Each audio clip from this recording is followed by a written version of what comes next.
The Icons of Real Estate Podcast. Are you ready to learn the proven money-making secrets from top-producing Icon agents? Ready to skyrocket your business? This podcast is for you.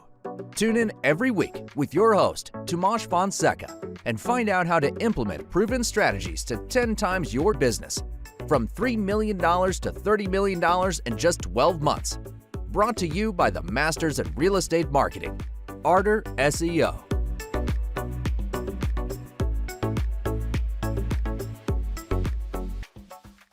Welcome to the Icons of Real Estate Podcast. I'm Tim Calloway. I have a master guest for you today. Nurit Coombe, managing partner of the agency in the Baltimore, Washington, D.C. area, actually ranked 14th amongst real estate teams nationwide and number one in the state of Maryland by the Wall Street Journal. She actually heads a professional team that closed billions of dollars in real estate across the D.C. metro area. And the most fascinating part, 585 transactions over last year. I'm really excited to hear this story.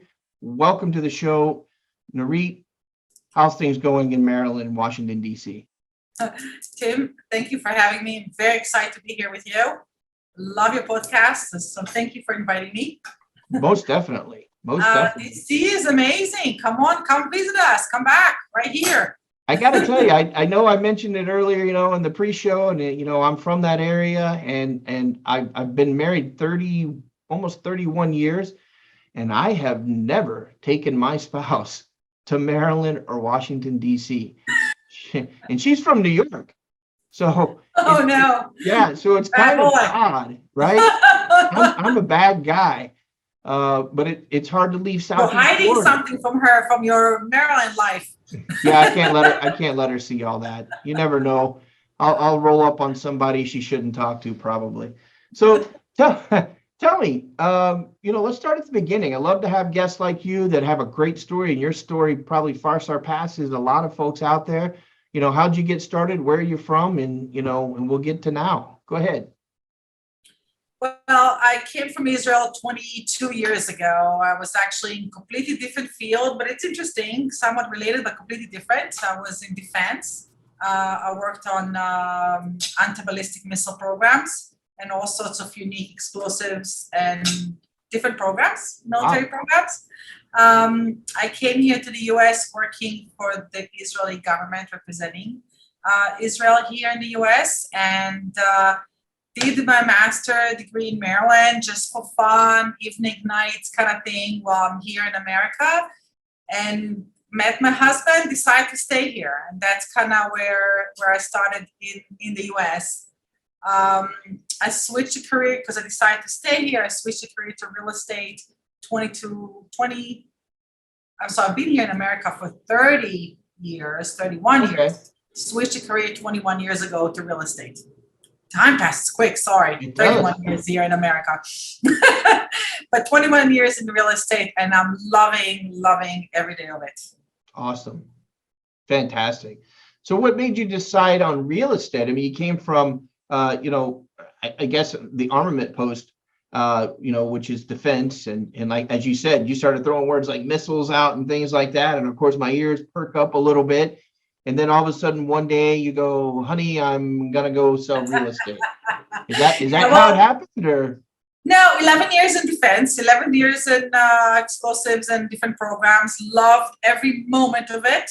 But I was working for the Israeli government, so it was different.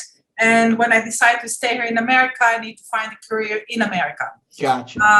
It was funny. I was walking down the neighborhood because before that I was renting a place. The government was renting me a place. So I never thought about buying, but there was an open house. And I said, well, let me look at what it is. It was in 2001. If you remember the market back then. For sure. I walked into the neighborhood and I saw an open house. I went in there and I calculated and I saw, damn, my rental is higher than what my mortgage is going to be.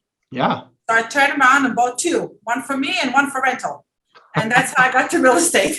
There you go. That's what they say, baptism by fire, right? I mean, yes. You throw yourself in and say, I'm going to do it, So that's interesting. It really is, because I want to ask you, and it's going to lead up to the ultimate question.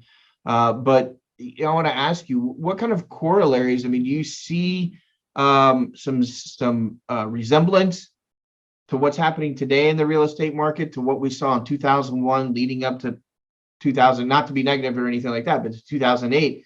I see some similarities to the early 2000s for sure. But what's your take on that?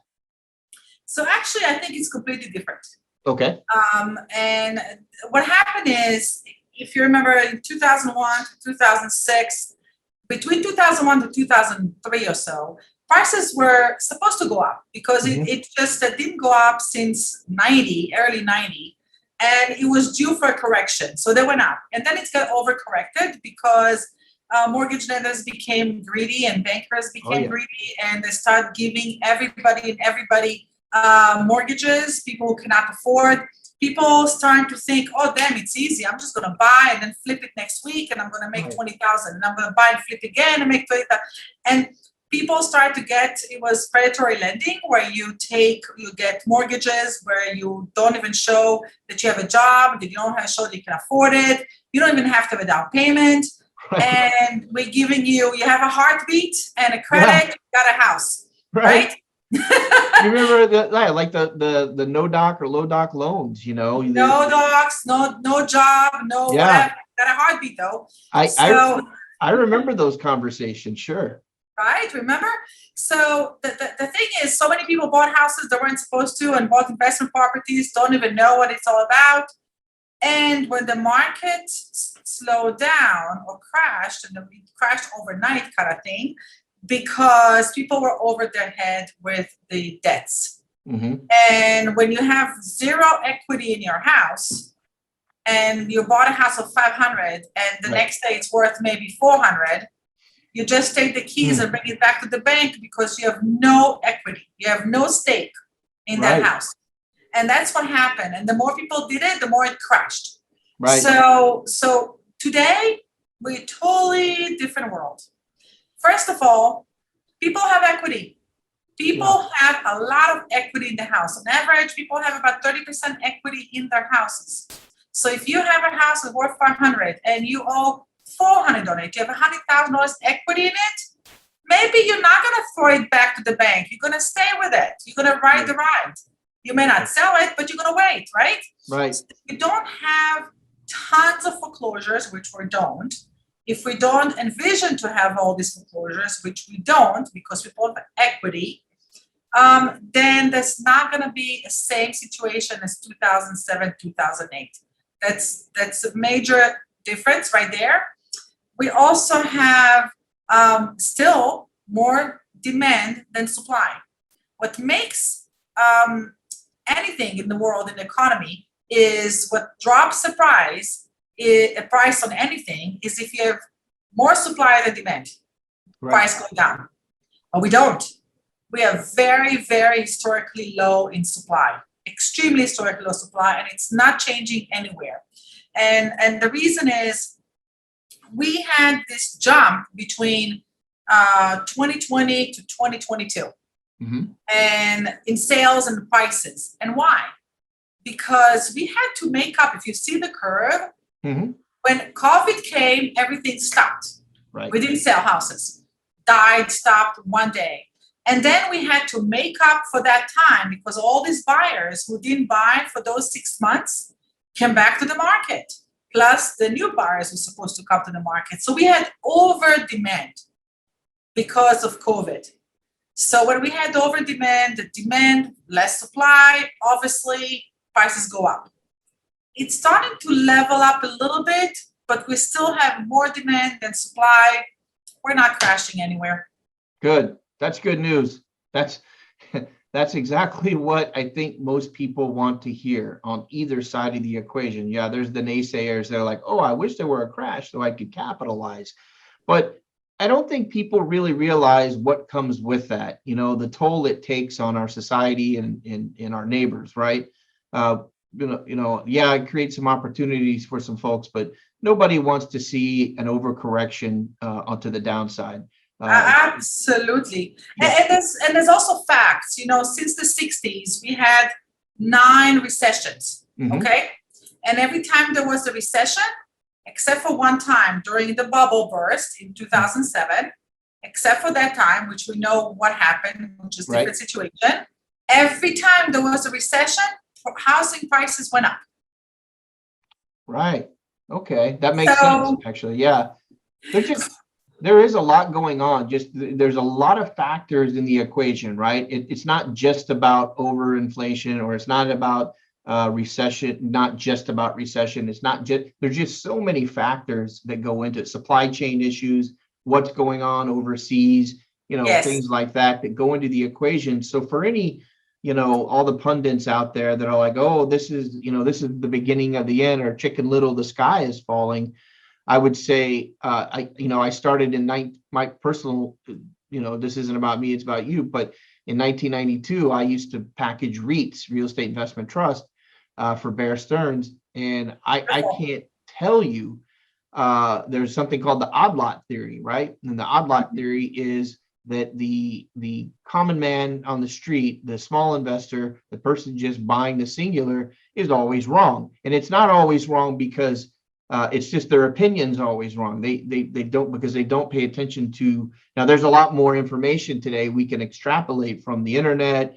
People like yourself who know, have a lot of the data at their fingertips. But the bottom line is, nobody needs to run around worrying about the sky falling at all. No, absolutely. No. Yeah, and you don't want to live your life that way, right? Say that again? Yeah. You don't want to live your life that way anyways. Right. Walking around like that. Thank you. I don't want to run it. If I buy a house, even if I have to live in it, I want to be happy. I remember, 2007, 2008. Do you remember all the flyers? I mean, not necessarily flyers, but you would see or hear about it on the radio. Cash for keys. I mean, it was like, hey, just turn in your keys and we'll give you $3,000. Walk away, go away. You talk about predatory. Yes, right? Big time. Yeah, who's not, right? Who wasn't underwater and felt like their mortgage payment, say, $2,000-$3,000 a month or whatever it might have been, and they go, man, this is ridiculous. I can go start all over somewhere, and it just doesn't need it. That was just such a flux time. So you live in a pretty, I would say, this is just my personal opinion. You may correct me, and that's okay. But before we go to the next topic, is it possible that I want to say one more thing that is very important for the audience to know? Rates went up, right? So people were very, very much panicking because rates are up and it's unaffordable. It's becoming unaffordable, right? Well, several reminders. We're still over 60 years history. We're pretty very, very low, one of the lowest rates we ever had anyways. Yes. On average in America, it's 7%, and we're at a 4.875, maybe 5%. Come on, guys, it's low interest rate. And the other thing is, we have to remember, you're buying a house for you, for your family, for your kids, for your life, right? Yes. You marry the house and you date the mortgage. Mortgage can go up and down, and you can refinance, you can change things. Do not lock yourself on, I'm going to buy because the rates are low. I'm going to buy because I want to have a house for my family. Yes. That's what I'm buying. I'm going to write that down. I love that. You marry the house, you date the mortgage. That's just so true. I'm so glad you said it. Yeah. So people sitting on the sideline, wasting time, and then, they're going to realize that it went up again for another 4%, another 6%, and prices continue eventually on. When you look at the scale of real estate, even if it goes down, in general, it's always going to go up. Whatever you bought 30 years ago, I don't care what it is. I don't care how tank you're going to go. It's never going to go there, right? Sure. So you want to buy a house, enjoy it. We still have much more demand than supply. Very good. My son always asks me, Dad, I'm ready. He's getting married in December. And congratulations. Yeah, thank you. It's exciting times. And and they're both like, we need to buy a house, Dad, but what do you think? And here's what I'm looking at. And I go, you're making it too complicated. Do you love the house? Do you see it fulfilling your needs? Do you see, building a family in this house? Well, yeah, of course. That's why. And I'm like, then what's the discussion? And I agree with you. Interest rates are where they should be. Please don't make me mention 1983 or 84 when they were 17%. and that's going back to how old I am. But those times, we're in historically a very favorable time to buy a house, Right. and it's a very and I love that phrase. Marry the house, date the mortgage. Don't worry about these little trivial things because of the news or the media, your friend, your dad, whomever, chimes in your ear a little bit. If you like it, you can afford it, and you feel comfortable, that's all that matters. Yes. That's all that matters. Live your life, enjoy it, make the That's best right. of it every day, and give something for your family to feel belonged and placed, Yes. and anchor. Enjoy it. Nurit, nobody on their deathbed said, I wish I would have waited 3 months to buy that house. Yeah, For exactly. sure. So going back a little bit, you're in a pretty hot area. I mean, that's a well-received area, so to speak. And I know we can all pinpoint different areas. I'm in Southeast Florida, so I always say my area is overly hot, and this and that. Absolutely. But tell me about what's going on in the Baltimore, DC area. I love hearing about it, of course. What's going on there, and how's the market? So we're in Bethesda, Maryland, DC kind of area. Market has been here. I always kind of call it recession-proof area in a way. And the reason is, it's not really, but the reason I kind of say that way because there's always a demand here. We're a very transient area. We have military, government, World Bank, embassies, all the human genome and the genetics and the medical and NIH. It's a very, very transient area. The government changes every 2 years. So there's always a demand. There's always a demand. So we kind of shielded. We're lucky in that way. It's a great place to do investment because the rentals are here, always great and always go up, and there's always demand for that. So I'm glad area for real estate. It is the market is strong. We still see multiple offers in pockets. We still see houses turnover rate is about 1 month or just under 1 month, which means we're selling all the inventory in 30 days or less. Wow. That we have on the market. Yeah. Or the turnover rate or burn rate. And average days in the market is about 14 to 16 days kind of thing. It used to be last year, we were maybe 8 days, or 9 days, and now we're 14 days. Damn, we're still on a good market. I mean, yeah, that's still a great market, right? Right? On average in America should be 6 months burn rate, okay? Yes. And we're a month. So we're still in a great market. So I think it's as I said, it's strong. Buy a house. You want to buy a house. It's for your family. Do it. Enjoy it. There you go. That's great advice. So, a little something that you talk about is kind of the secret sauce. And, we may have touched on a few things in that, but tell me about what your secret sauce is. Tell me about the secret to success. That's what I want to know. You're doing great out there. Well, first, you see this, the agency. I love the company we're part of, and I can talk about it and tell you about it. The biggest secret for everything you do in life is enjoy it. Yes. If you love it, if you enjoy it, you're gonna be that's 90% of the battle. So I wake up every morning. I'm blessed. I love what I do, and I think is what I see. What I tell my agents, and I have an amazing team. I mean, I have the best team. I love them. They love me. We're family.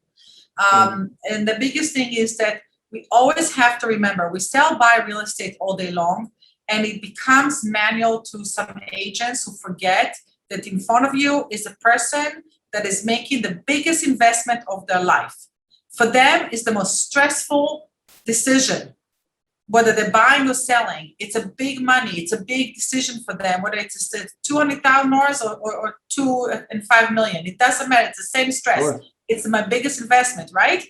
So we have to remember the person in front of us, looking up to us to protect them, to watch out for them, to help them, to be candid, to say the truth, to tell them what we feel, and fight for them and negotiate for them, and be there the whole way. Hold your hand and give us the experience. for you because that's what you need. That's why you're going for an agent.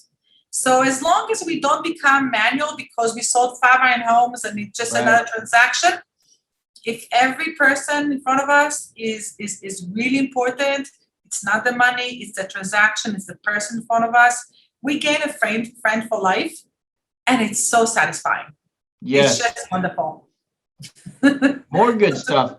Wait, I think we need to talk all day. I mean, you don't have anything to do today. Let's just talk all day. It's definitely inspiring me to feel good about everything. That's for sure. So tell me where you want to be. You know, where do you want to be in 5 years? What do you see different? Give me a few, prognostications, predictions, and where do you want to be as a team there at the agency? So I own the agency, DC metropolitan area.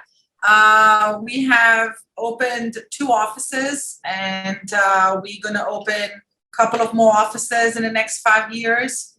I love the brand. I love the company. I love Mauricio. I love our 10 rules. I don't know if you know about them, but rule number 1 is no assholes.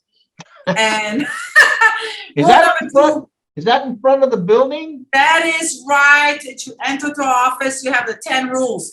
Rule number 2 is must have fun, and so on and so forth. Rule number 10 are all rules are meant to be broken except for rule number 1. There you go. You just see people. You see people walking in, reading it, and then going, "Well, uh-oh." Yeah, absolutely, absolutely. Listen, life is short. Let's have fun. Come on. We're here to serve. We're here to help. So where I see us going is continue with the agency family and growing with them because we love this brand.